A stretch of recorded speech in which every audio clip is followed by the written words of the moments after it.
G'day, it's Shane here from Grape TV, and thank you for joining me in my home bar. But more importantly, thank you for helping me spread McLaren Vale wines to the world. Today, one of my favourites. Last week I mentioned 5 Geese. Again, this week it's another 5 Geese wine. But this time we're talking Grenache Shiraz. Sue and her wines over the last few years has produced a wonderful range of Grenache Shiraz wines. This one is 70-30, so 70% Grenache, 30% Shiraz. And really, at the end of the day, I think Sue is a custodian, not an owner, but a custodian, and will one day hand them over these particular treasures over. And that's some lovely 80-year-old bush vine Grenache in Blewett Springs. Blewett Springs, sandy soils, slopey ground. Well, a lot of it is slopey ground. A very different sub-region than the rest of McLaren Vale. The sandy soil lets the roots go down quite deep, and therefore these the vines tend to cope a little better with warmer weather and things like that. So dry grown bush vine Grenache and Blewett Springs seem to go hand in hand.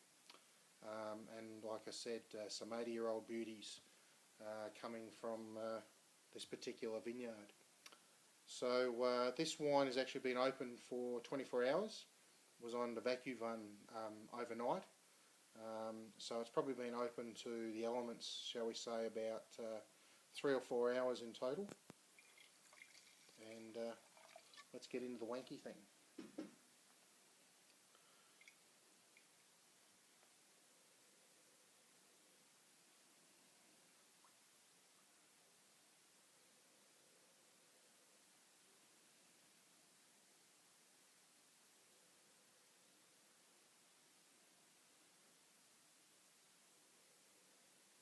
I'm enjoying that.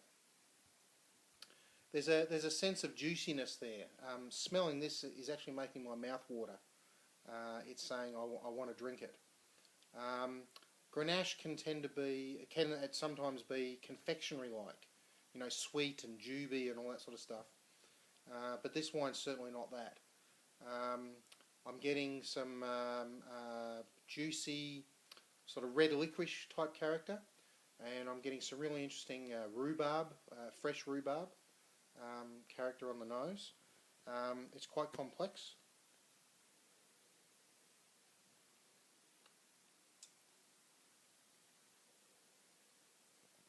Certainly not confectionery sweet. Sorry, I swirled up a little bit just onto my moe there.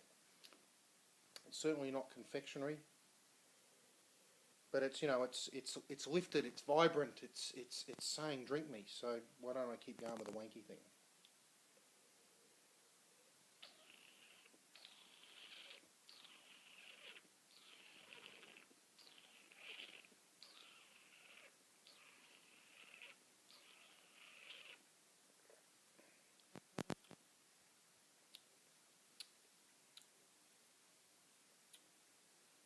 I really enjoy that. I must admit I enjoyed a little bit of it last night, and I wanted to leave it open for a while and just see what would happen, whether it stood up to a little bit of time being open. Certainly that time hasn't done anything wrong to the wine at all, and in fact, unlike some wines that have opened up before and done some wonderful things, this wine's reasonably consistent to what I remember last night.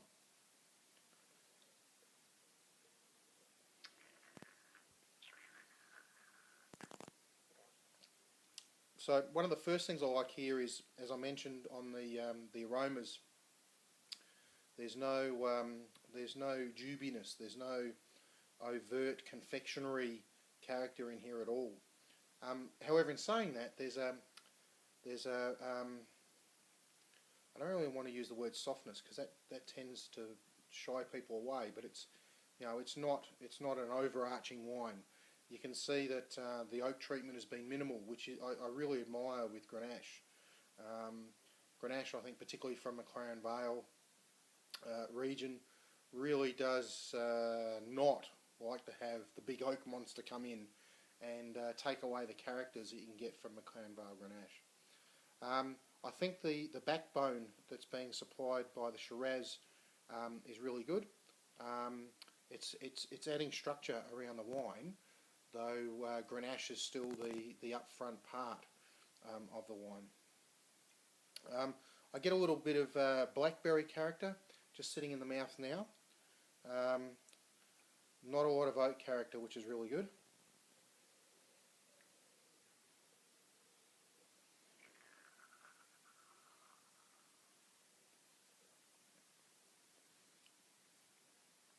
That really is enjoyable.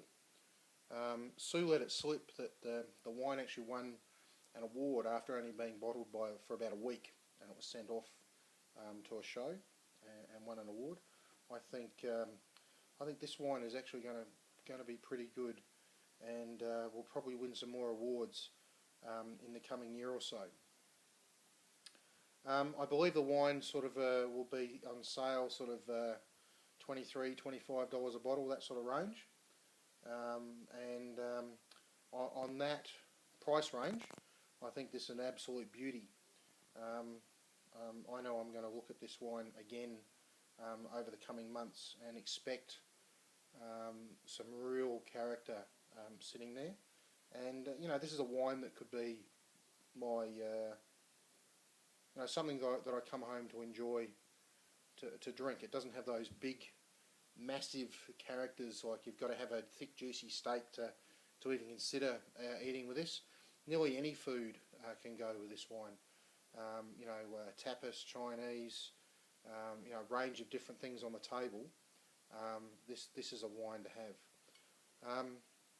Look, I heard it, and I'm not so sure about it, but I heard a comment made a couple of times in the last 12 months where people saying good McLaren Vale Grenache is like the McLaren Vale's answer to Pinot Noir. Pinot Noir doesn't seem to grow very well in McLaren Vale.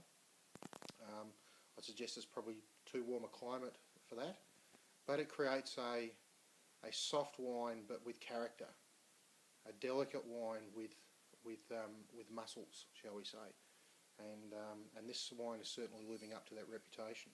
So the 2012 McLaren Vale Old Vine Grenache Shiraz, and it's got, sorry, I need to put the eyes on, the Ganders Blend, referring of course to the 5 Geese. I would certainly say if you can see this wine around, it's definitely a buy. So look, that's all I have time for Owner Grape TV tonight. Really enjoyed bringing the 5 Geese wines back to Taste McLaren Vale and Owner Grape. It's been a while, it's been too long, and this wine is a beauty. So have a great week or two, and we'll see you next time. Thank you. Bye.